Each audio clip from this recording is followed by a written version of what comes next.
Hello बच्चों, the Mansa coaching classes YouTube channel पर हम आपका हार्दिक स्वागत करते हैं।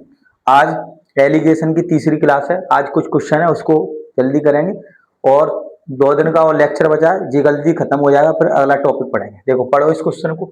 12 रुपये प्रति लीटर के दूध के साथ पानी को किस अनुपात में मिलाया जाए कि मिश्रण 8 रुपये प्रति लीटर हो जाए। अब देखो ये क्वेश्चन एनटीपीसी में पूछा गया था। अब मान के चलो पानी मिला रहे हैं। अब पानी जहां मिला रहे हैं तो दूध में पानी मिलाएंगे, तो पानी मिला रहे हैं तो 0 रुपए का जो मिलाएंगे, क्योंकि खरीद के तो पानी डालेंगे नहीं, तो पानी दिया नहीं है तो क्या मानेंगे, 0 मानेंगे। एलिगेशन से हो जाएगा। तो 12 रुपए प्रति, अब 0 रुपए प्रति किलोग्राम। अब आप लोग सोचेंगे 0 ही तो मानेंगे, पानी दिया नहीं है, कुछ पानी को किस अनुपात में मिलाया जाए। तो पानी दूध में मिलाते हैं तो खरीद के थोड़ी मिलाते हैं पानी 0 रुपए प्रति किलोग्राम का मिला दिया। और मिश्रण कितना हो रहा है, 8।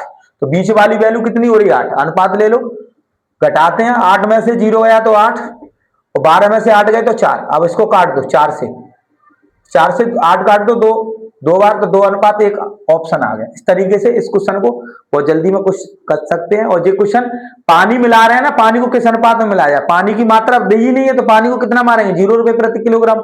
अब ये थोड़ी है कि बिस्लरी की बोतल खरीदेंगे फिर मिलाएंगे, तो वो कंसेप्ट दिमाग से निकाल देना। जब भी पानी देगा नहीं तो 0 रुपए प्रति किलोग्राम होंगे, ठीक है। अब देखो दूसरा क्वेश्चन देखो। पहला आंसर कितना आ गया, 2:1। अब 60 रुपए प्रति किलोग्राम की चाय को 65 रुपए प्रति किलोग्राम के चाय के साथ किस अनुपात में मिलाया जाए कि मिश्रण को 68.20 रुपए प्रति किलोग्राम की दर से बेचने पर 10% का लाभ हो। अब देखो 60 रुपए इधर दिया है और 65 रुपए इधर दिया है। अब मान के चलो प्रति केजी है। अब जी क्या दिया है के साथ किस अनुपात में, अब जी बेच रहा है, लाभ है रवा। अब जय दिया क्रय मूल्य, तो जी क्रय मूल्य में चेंज करना पड़ेगा। अब देखो सीपी कितना होता है, 100, लाभ कितना है 10, तो एसपी कितना हो गया, 110। अब यह सीपी निकालना पड़ेगा, तभी तो जब बीच में वैल्यू लिखेंगे। अब जी दिया सेलिंग प्राइस मतलब विक्रय मूल्य, तो 68.20 विक्रय मूल्य की तुलना विक्रय मूल्य से, विक्रय मूल्य कितना होगा 110, सीपी निकालेंगे तो 100। तो बीच वाली वैल्यू निकालनी पड़ेगी इस क्वेश्चन में, क्वेश्चन के अकॉर्डिंग। इसको सॉल्व करो, 2 0 से 2 0, 1 से ये काट दिया तो 11 छिंग 66, 11 दूनी 22, तो 62 आ गया। देखो ऑटोमेटिक आ गया, एक बड़ी वैल्यू आ रही है, एक छोटी आ रही है बीच वाली से। इस तरीके से निकल जाएगा। इसमें क्या ध्यान रखना है, जो बीच वाली वैल्यू है ना, जो बेचने पर विक्रय मूल्य दिया है, तो इस क्रय मूल्य निकाल लेंगे। क्रय मूल्य कितना हो गया, 10% के लाभ पे, सीपी 100 हो गया, प्रॉफिट 10 का हो गया, तो एसपी कितना हो गया 110। तो एसपी की तुलना एसपी से सीपी निकालना है, तो काट पीट करके 62 आ जाएगा जी, 11 से काटेंगे तो। अब इसको निकाल लो, 65 में से 62 गए तो 3, और 62 में से 60 गए तो 2, तो 3:2। इस तरीके से ए ऑप्शन हो गया। इस तरीके से आंसर निकाल सकते हैं बहुत जल्दी में। ये इंपोर्टेंट कंसेप्ट है जी, अभी आया है सेक्शन कंट्रोलर में पूछा गया है और रेलवे एनटीपीसी में। क्या बीच वाली में विक्रय मूल्य दे दिया, क्रय मूल्य में चेंज करके आसानी से आंसर निकाल सकते हैं। अब देखो तीसरा क्वेश्चन मोस्ट इंपोर्टेंट है।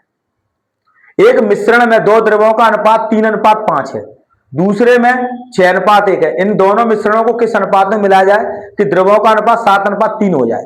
देखो कोई एक लेकर कर सकते हैं, चाहे पहले मिश्रण ले लो चाहे दूसरे मिश्रण ले लो। तो देखो मैं लिख के बता दूं, 3:5 है और 6:1 है।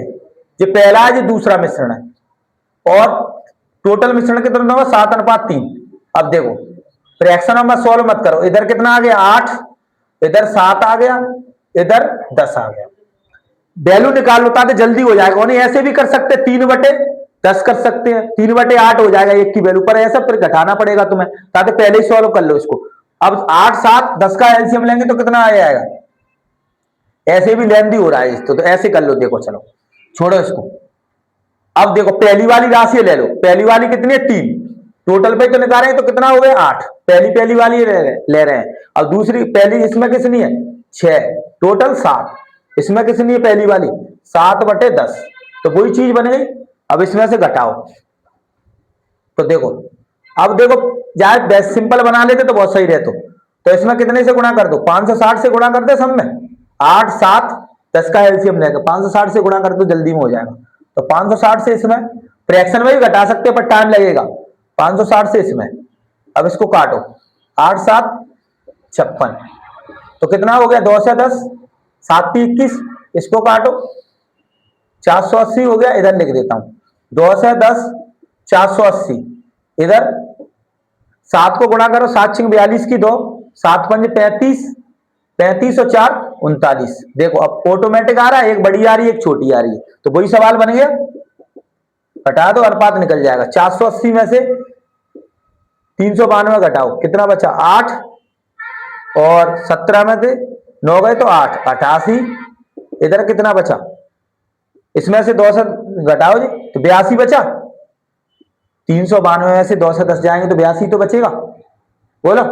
देखो घटा के देख लो, 392 बटे 2 से 10, 0 क्या 2 और 8, 182 बचा, सॉरी 182, 182 लिखो जी, ठीक है। अब इसको अनुपात ले लो, 4 से काट दो, 4 से नहीं कट रही है, कैसे कट रही है, 2 से कट रही है, तो 44 और 2 से काटेंगे तो कितना बचा 9 और 1, तो ऑप्शन कौन सा आ गया 44 अनुपात 91। तो इस तरीके से आंसर निकाल सकते हैं।